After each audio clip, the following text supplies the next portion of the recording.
जैसा कि समाचार पत्रों के माध्यम से देखने को सभी को मिला है कि एक ही नाम के दो दो आदमी, चाहे 2007 की बात हो, 2001 की बात हो, इन भर्तियों में ही नाम पे दो दो आदमी जॉब कर रहे थे और समीक्षाएं हुई। उसके बाद में जांच चल रही है स्वास्थ्य भवन में, सबको पता है।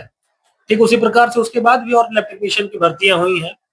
उसमें भी कुछ ऐसी चीजें आई थी जिसको लेके मामला कोर्ट में है।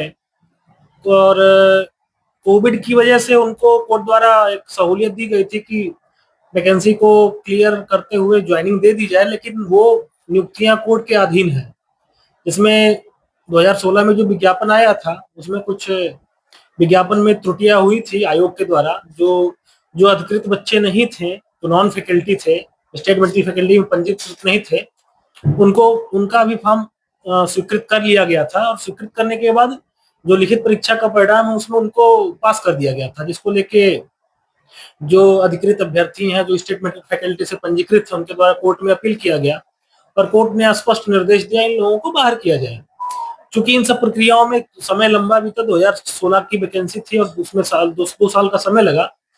फिर से पूरा 2018 में जब चीजें आगे आई तो कुछ ऐसे अभ्यर्थी थे जो 2016 में अपीयरिंग में थे और विज्ञापन में स्पष्ट लिखा हुआ था कि जो अंतिम तिथि है विज्ञापन आवेदन करने की, उससे पूर्व जो है शैक्षिक अर्हता सब समस्त संपन्न कर लेनी चाहिए, पूर्ण कर लेनी होगी।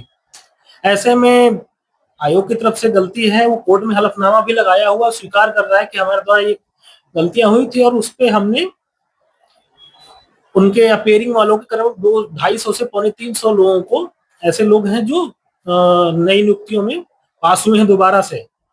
और चूंकि कोविड का समय था, ऐसे में उनको अनुमति देते हुए कार्य किया गया, लेकिन कार्य लिए जाने के साथ साथ उनको एक हलफनामा लिया कि आपकी नियुक्ति जो है कोर्ट के अधीन, आदेशों के अधीन रहेगी। जो भी निर्णय फाइनल आएगा तो उस पर काम किया जाएगा। विगत 2019 से लगातार कोर्ट में बात काम चल रहा है, सुनवाई हो रही है, लेकिन बहुत लंबे समय से उस पर केस टेकअप नहीं हुआ है।